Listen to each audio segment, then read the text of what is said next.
Tenemos que hablar del tema de la salud. En programas anteriores nos había contado cómo va Yucatán en el tema del combate del coronavirus, pero ya pasaron nuevamente varios días. Quisiera que nos contara la actualización al respecto de este tema, ahora que cobra mayor relevancia con el plan de reapertura económica de Yucatán. Claro que sí, Libden. La verdad es que las noticias son muy buenas, lo que ha estado pasando en las últimas semanas. Como tú bien sabes, nosotros pusimos en funcionamiento unas medidas que fueron muy controvertidas, ¿no? A partir del 16 de julio. ¿Por qué pusimos estas medidas? Porque la tendencia al alza que nos daba en ese momento nos decía que en 3-4 semanas no iba a quedar una sola cama disponible en Yucatán para atender a los yucatecos, y como gobierno, aunque la gente se moleste con las medidas que tomamos, es nuestra obligación tomar las medidas para que esto no pase. Y ahí pusimos algunas medidas, como fue el tema de la ley seca, la restricción a la movilidad nocturna, el cierre de marinas, el cierre de negocios los fines de semana, entre algunas otras. Y bueno, pues lo que pasó, como ustedes seguramente se los pondrán en su pantalla, es que pues a partir del 16 de julio, hay que recordar que esta pandemia tiene ciclos de 14 días.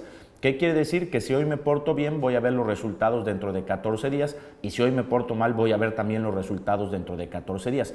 Entonces, cuando nosotros ponemos medidas de cualquier tipo, sea poner medidas o sea quitar medidas, tardamos 14 días en empezar a ver los resultados. Lo que vimos a partir del 16 de julio es una tendencia ascendiente los próximos 14 días, pero a partir del día 29 de julio empezamos a ver una tendencia que iba a la baja en el tema de la ocupación hospitalaria, que seguramente es la gráfica que ustedes están viendo en su pantalla en estos momentos. Y bueno, pues vemos como de 585 personas que teníamos hospitalizadas el 29 de julio, a partir de que empiezan a surtir efecto las medidas, de que pasan los 14 días del ciclo de la pandemia, empezamos a ver cómo empiezan a bajar las hospitalizaciones, ¿no? Por ejemplo, vemos el día 1 de agosto con 552, vemos el día 11 de agosto con 522, el día 18 de agosto con 491, hasta que llegamos al día 1 de septiembre con 352 personas en los hospitales. Esto es una muy buena noticia porque quiere decir que las medidas han funcionado.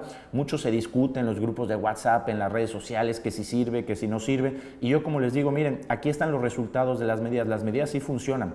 Puede que no te gusten, puede que no te guste que te pongan ley seca, puede que no te guste que te restrinjan la movilidad en la noche, pero las medidas funcionan.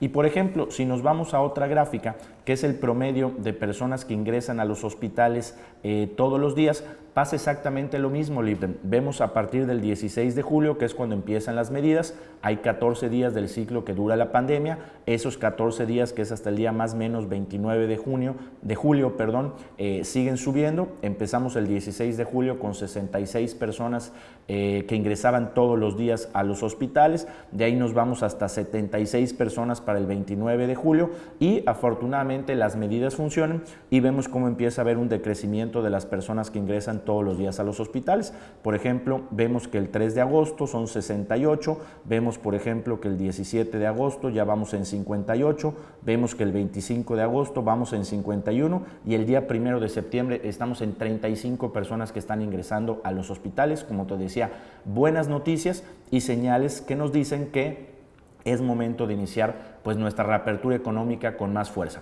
Es importante señalar, Libden, lo que va a pasar en las próximas semanas. Hay que recordar que si el 1 de septiembre empezamos a abrir cosas, quitamos ley seca, empezamos a abrir más negocios, pues va a haber un aumento en la movilidad. A mayor movilidad, mayor número de contactos que tenemos las personas, y a mayor número de contactos, mayores posibilidades de contagiarse de coronavirus. Si hay más contagiados de coronavirus, habrán más personas en los hospitales y pues con las consecuencias que todos conocemos. Entonces, ¿qué es lo que pasa? Del 1 de septiembre hay que esperar 14 días para ver cuál es el impacto de las medidas que empezamos a poner. Así que lo que esperamos es que estos primeros 14, 15 días de septiembre sigamos bajando en estos números que vemos. Pero seguramente a partir del día 16, 17 de septiembre empezaremos a ver un alza. ¿De qué se trata? Pues de que esta alza no sea exponencial, que sea un alza que sea controlable y que sea manejable para nuestro sistema de salud. Pero es importante que todos entendamos que esto va a pasar. Así ha pasado en todos los lugares del mundo y así es el comportamiento de la pandemia. Hay que buscar un balance entre el tema de la salud, que todo mundo tenga una cama disponible en caso de necesitarla, pero también que todos tengamos la oportunidad de trabajar y de salir a ganar el sustento de nuestras familias.